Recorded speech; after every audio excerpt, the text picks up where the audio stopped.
So I'm speaking with April Rain, social media consultant. She can be found on Twitter at the Reign of April. And also, if you are familiar with the hashtag Oscars So White, I don't know, is that still something that, I mean, I think that was a great movement. So I definitely think that's something that people should know to credit you with. Absolutely, absolutely, and we talked about some of those same issues just yesterday on Headline News' the Daily Share. So yeah, and yeah, definitely. definitely add that in.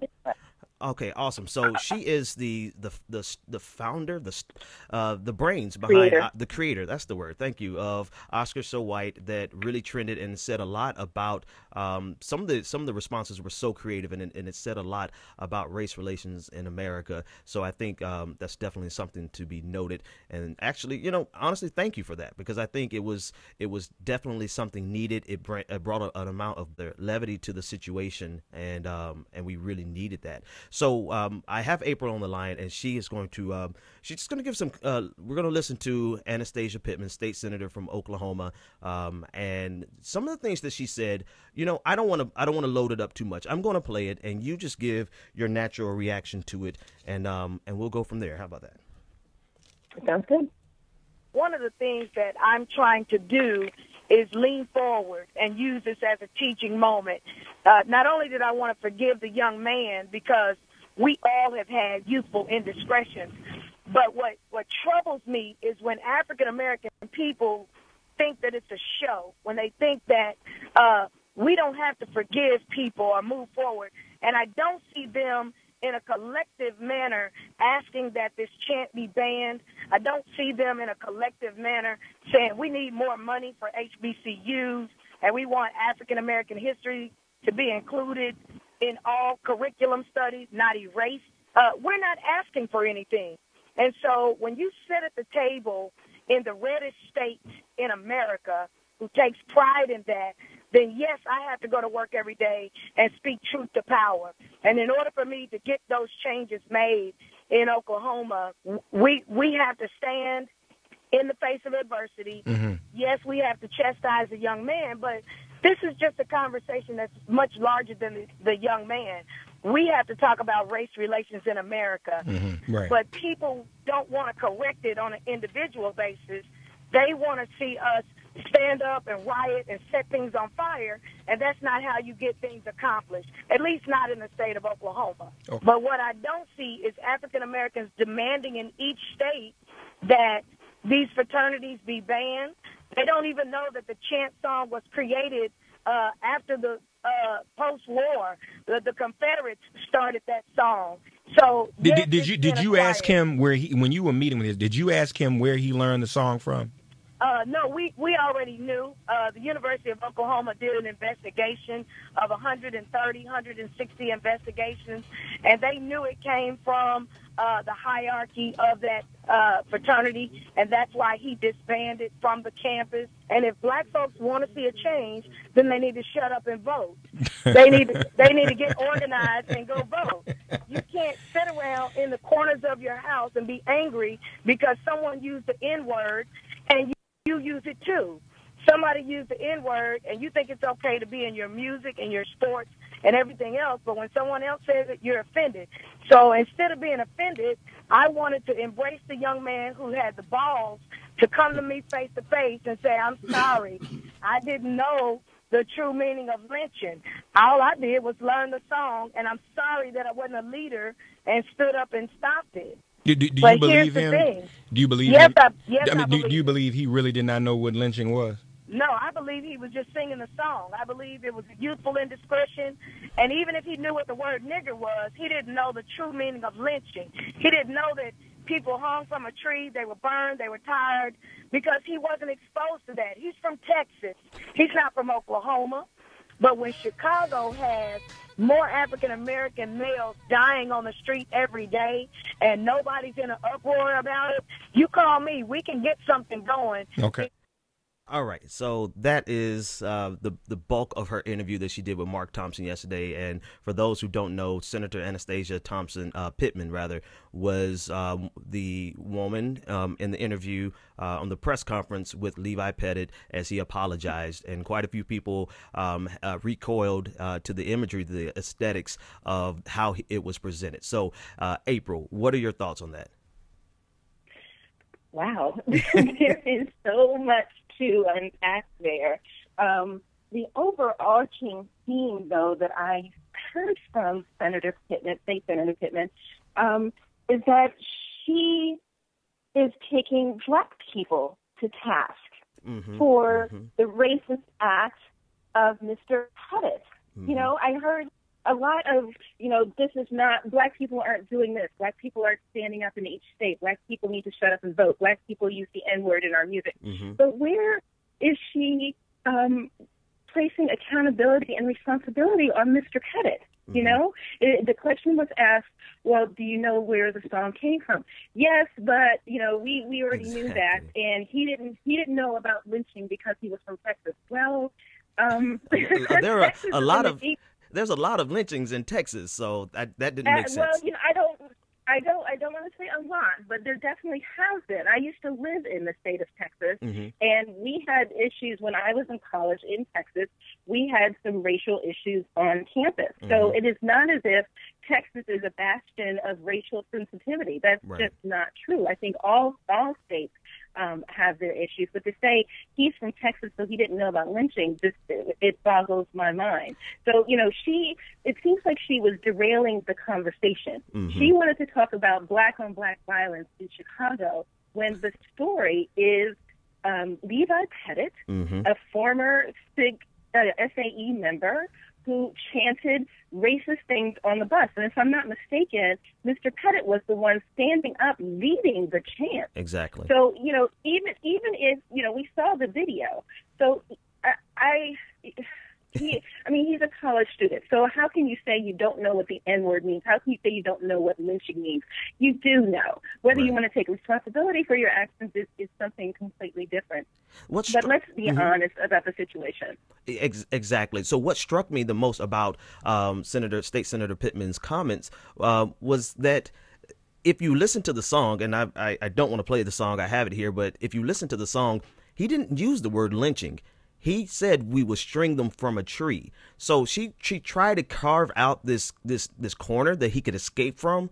But in actuality, she's convicting him more because he did not say the word lynching. Whether he knew, now, first of all, that's a huge straw man in the first place that he didn't know what lynching was. All right, so I don't know many adults from the South that would not have encountered that word at some point in their life. But in the actual song, he said you can hang them from a tree, but they'll never sign with me. So he didn't use the word; he used the actual imagery. So I don't understand, who is she batting for? She's at the service of covering him, and like you said, at the detriment of the Black community. And if she's trying to encourage Black people to participate, you don't do that by alienating them and then embracing the person who's offended them. I don't know. What are your thoughts? That's exactly right. And I watched the live press conference when it came on, and she's standing there next to him, smiling the entire time, and she went on, I think Reverend Al's show, Politics Nation, on MSNBC after that, with her pastor, and they had a discussion, and I still don't see these individuals or anyone holding Mr. Pettit accountable for his action. The University of Oklahoma expelled him. That was something that I think should have been done based on the video that was shown. But let's talk. If she wants to talk about what are people doing, what is she doing? Right. What is State Senator Pittman doing to ensure that there's going to be more racial sensitivity on the University of Oklahoma campus? Will there be more classes? Will they have diversity training? What I would like to see, something that I said on Twitter a while back, is what I would like to see is that every fraternity member have to go through some type of diversity or sensitivity or inclusion training, and I'm not exactly sure what that would look at like, maybe it's just a weekend or, something like that, but they should have to go through that because we know that fraternities and sororities, black, white, and otherwise, have decades and decades of tradition, right? Some of these fraternities and sororities are over 100 years old. These songs are passed down from, from the established members to the neophytes. They learn these songs as part of their becoming, a part of these organizations. Some of them are positive, some of them are negative. But we need to be able to start educating these people as to why the negative songs are wrong and why they need to stand up and do them. So when I heard Mr. Pettit on TV the other day, he said he's going to do what he can to root out racism wherever he finds it. Well, you know what? That's a really broad statement. Right. So what are his actual plans? Who is he going to be working with? What is he going to be doing? There needs to be almost some sort of community requirement, I think. Have these white fraternity sororities go, help out in black neighborhoods. Have them, she talked about black people need to vote. Well, you know what? SAE and other fraternities and sororities can start voter registration drives in communities of color. There's a great example of something that can be done. Absolutely. And before I let you go, and I thank you for your time, but how did you feel about all of the aesthetics of it? I call it staging. Michael Eric Dyson mentioned the word choreography. But what was your take on that? The optics were horrible. They were horrible. Mr. Pettit was standing there in a sea of black faces. There was one older black gentleman who was actually clapping him on the back in support. Mm-hmm. And it did look like stage choreography to me. If you're, he went to a black church, and so many others have before him. Who the NBA owner, didn't he do the same thing? He went to a black church to ask for Sterling. He went to a black church to ask for forgiveness. And of course we we welcome them with open arms, and I'm not sure that that's the best way to go, because what is that teaching our children? Right. What is that teaching children of color? You can call somebody an N-word, but we're going to say, yeah, sure, you made a mistake, it was a youthful indiscretion, come right back on it. I'm not sure that that's the way to go. So when you see that, he clearly had PR training. They had hired a PR firm to work with Mr. Pettit. Mm-hmm. Instead of him just standing there alone and taking responsibility, or standing there with his parents, and taking responsibility, he has what looks like the black community in that neighborhood standing up behind him, supporting him, and I thought the optics was really, really bad. I don't understand. Like, if you're really PR is a tricky game. If you really want to convey sincerity, they made the worst move possible. Were they trying to, and that makes me beg the question, were they trying to say something to the black community, or were they trying to say something to the white community? Because they picked the worst thing possible, and how do you not know that as a professional PR person? So to me, it's like, are they even talking to us? Are they talking to the white community so that the white community can feel okay about what happened and embrace him back into normal society? What do you think?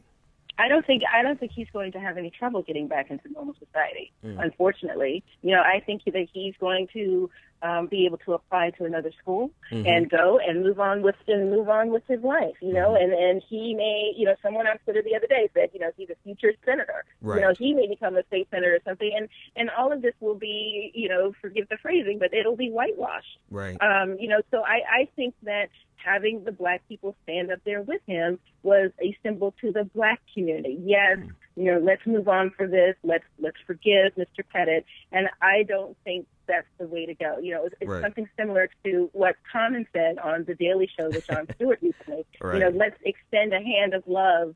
And it's like, what? MLK did that, and they assassinated him. Right. Why is it always on people of color, the victims, the marginalized communities, to extend a hand, when quite often that hand is figuratively or literally cut off in spite of our efforts? Who was that said, and you may not remember, because I don't remember, someone said that it's not black people who've made progress. We haven't made progress. White people have made progress, because we're not the ones who are doing the offense. We're not the ones who are doing the insulting of people. And so if we see progress, it's not that the black community has to make racial progress. It's that the white community who are doing these things have to make racial progress. And you took the words right out of my mouth. Is why is it that we are always the ones having to extend our hand with even Monet Davis. I think what Monet Davis did this week was absolutely beautiful, coming from a young woman who is, navigating the perils of public life. I thought it was brilliant. I thought it was beautiful. But then it still echoes with this coming afterward. It echoes the fact that we are always the ones having to be tolerant, having to be civilized, having to be patient and loving, and we're not really getting that. Having to rise above. We're having to rise above. Right. That's exactly right. That's exactly right. And I think Monet Davis's statement showed an immense amount of maturity for a young girl. So, but I think it's unfortunate that she had to do it. Right. I think that, had she been my child, and I have, teenage children, I would have said, I'm focused on what's ahead of me. I'm focused on my movie coming out from Disney. It's going to help a charity, and whatever people say is going to be in my rearview mirror. I'm to be honest with you, I'm tired of us always having to take, to be the better person, to take the upper hand in these situations. When too many times it's the victim that we see who is asked to apologize or show remorse for the offending behavior that is directed toward them. How many times have we seen families of, young black men and women who have been killed, having to say, don't riot, right. We understand, let's be calm and let's think this through. Well, my goodness, you have lost a child to violence, right. To racial violence. But here you are, we heard from Monet Davis before we heard from the young man who actually said those horrible things about her. Why? Well, I mean, it's not just the timing. It's just, I'm tired of us always having to be the better person, and to say, let's move on from this and let's learn from this, because we don't need to learn. We're not the people that are doing the offensive behavior. Exactly. It's the racists that are doing so, and I'm all about accountability and responsibility, and way too often I'm not seeing that happen from those exhibiting offensive behavior. Right. We're the ones having to rise above it, while those with offensive behavior are either embraced or exonerated or just given a pass, given a get out of jail free pass. Almost like Eric Stryker from the number 19 from Oklahoma, University of Oklahoma. He had to come out and apologize for his natural reaction, which was anger. He was angry. And it's like we're robbed, marginalized people in general. It's not just black people.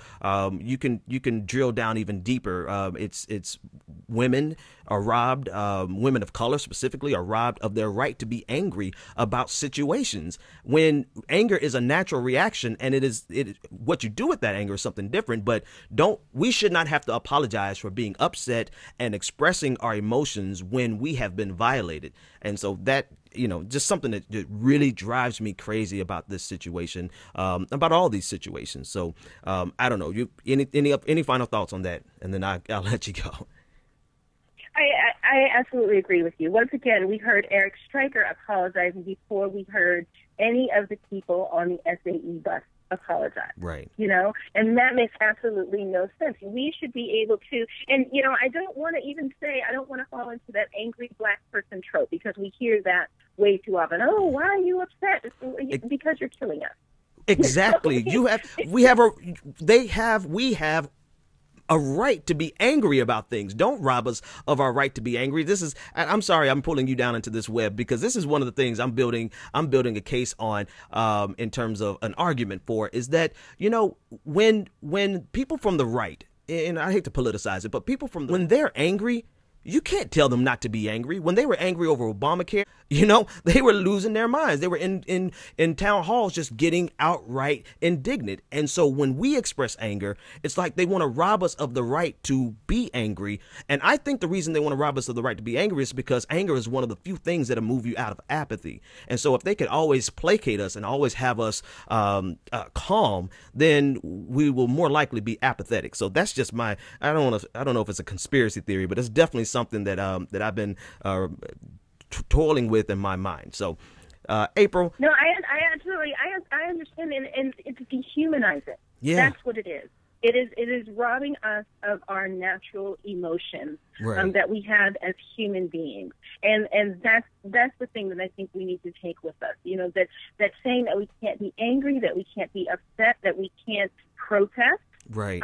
Is dehumanizing, because these are natural reactions that all humans have, and so why shouldn't people of color have them too? Thank you so much, April Rain. If you want to get in touch with her, you definitely need to follow her. She has so many insightful things and some downright funny things that she says, and they're always poignant. Follow her on Twitter at Reign of April. Did I get that right? Yes, that's it. And I'm Reign of April everywhere. So Instagram, my website is reignofapril.com. On Twitter, Facebook, everywhere is Reign of April. Awesome. Thank you so much for your time. I'll let you get back to your busy schedule, and hopefully we can do it again. Thank you. I'd love to. All right. Have a